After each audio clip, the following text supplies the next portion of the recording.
on page 77, there is a quote here. It says, "The simplicity of abstraction belies its profound capacity to transmit messages on a perceptual level that is very rarely acknowledged by viewers intellectually, kind of flying below their radar, that we talked about, but which they feel and understand nonetheless. Manipulating such perceptions in concert with whatever representation or pictorial content might be included offers the designer a powerful medium for communication." And that's just kind of what we were talking about, saying that, you know, with these basic shapes, you can still, there's still an inherent meaning behind them, and you can still communicate very effectively with them. So imagine what you can do once you bring in images and text and all this other stuff.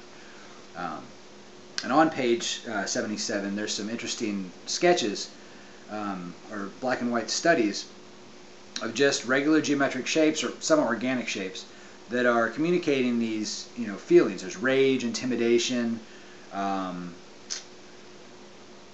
other things, conflict. So it's very important to understand these tools and to realize what you're doing whenever you lay things out on a page. Alright, so let's talk about the assignments for this week. The assignment has two parts. First, I want you to do 5 finished sketches, 5 studies, 1 on each page. And in the folder this week, there's a list of words. And I want you to pick 5 of those words. And for each one, I want you to use the basic geometric shapes. That's a circle, triangle, a square, and a line. I want you to use those 4 elements to convey the meaning of the word that you pick. And I have an example here. I have a few examples, actually. So let's say we chose balance. All right? There are a couple different ways you could do this. The simplest way would be something like this, where it's just a line, 2 triangles, but it looks like it's sort of balanced. All right, almost like a scale or something. Another example along those same lines, and these are very basic. I want you to kind of explore these concepts a little bit further. These are just examples. Here's another idea of balance, where it's almost like a scale, where this square is a pretty big object, and one of these little circles, it would be unbalanced, but with several of them, it kind of creates a sense of balance. I could actually probably put a couple more little circles there to balance it out. So that's an example.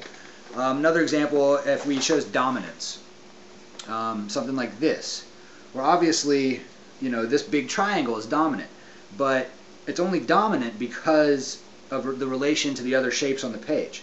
Just like that is just a regular triangle. And it would actually probably be dwarfed by the negative space. But when I add all these other little shapes, it really makes this one kind of pop out. You see what I'm saying?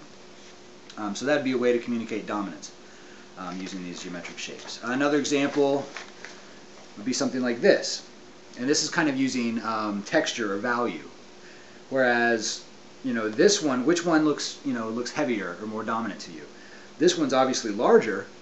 But this one, because it's a heavier, it's not shaded. This is shaded, and this one is solid black. So this one actually is probably more dominant. So that's an idea.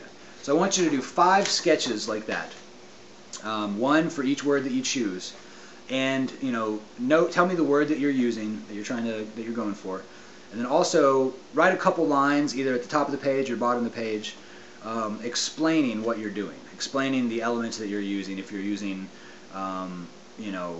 different shapes to create balance, or texture or value to create dominance, whatever that is, just kind of tell me. And I'm going to grade you based on how well your sketch conveys the meaning of the word. So I would suggest doing several thumbnails or preliminary sketches before you actually do your finished one. But I want 5 finished sketches turned into me, 1 on each page, so 5 pages of that. And then I think I gave you directions on how to combine those into a PDF. If you open up Acrobat, go to Create PDF under File, there should be an option for multiple files.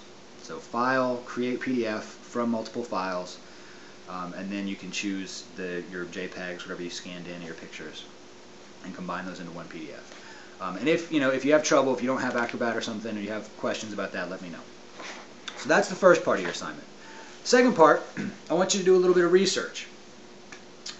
We've talked about the inherent meaning and how all these behind different shapes, and how the placement and the relation between the different parts and all this creates a meaning. But even simpler than that, just basic shapes have sort of a meaning behind them. It can be cultural, it can be just visual. For example, a circle symbolizes, you know, continuity or eternity because it's an unending line, just keeps on going around and around. Some cultures it might represent life or energy, vitality, because, you know, that's the same as the sun or something like that. A square might be a very formal kind of shape. A triangle, you know, if it's like this, you know, with a flat base, it could be very stable. It could symbolize stability.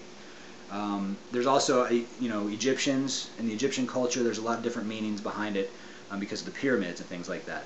Whereas if you turn the triangle upside down like that, it's definitely much, you know, it's much more unstable because there's not a base to it. So I want you to, you know, look online, go to the library, whatever you want to do, and I want you to see what you can find out about the basic geometric shapes. And this is just an example of how even the most basic element has meaning behind it and can be used to communicate what you want to do. So the square, triangle, and a circle. Those three things, I want you to write a, you know, paragraph, 3 or 4 sentences about what you found out about them, about what they symbolize, visually, maybe, you know, culturally, what different cultures see them as, you know, whatever. Just tell me what you can find out about those. And I just, you know, the whole point of this chapter and all these assignments is just to really help you grasp and, you know, realize that there is meaning behind everything, every placement, everything you do, whether or not you realize it or not. And as a designer, it's your job to realize that, because the casual viewer doesn't. They don't think about that. Like you said, like we said in the book, it's all kind of under the radar. But if you understand these concepts, then you're a much more proficient communicator when it comes down to that. And these are all these assignments are due at the end of next Monday, which is Labor Day, I believe. You know, normally the assignments are due on Sunday, but I've had some problems uploading the video. It's been a long day, you know, Monday. I don't want to talk about it. Anyway, so get those to me by the end of the day on Monday, and we'll go from there. All right, see you soon.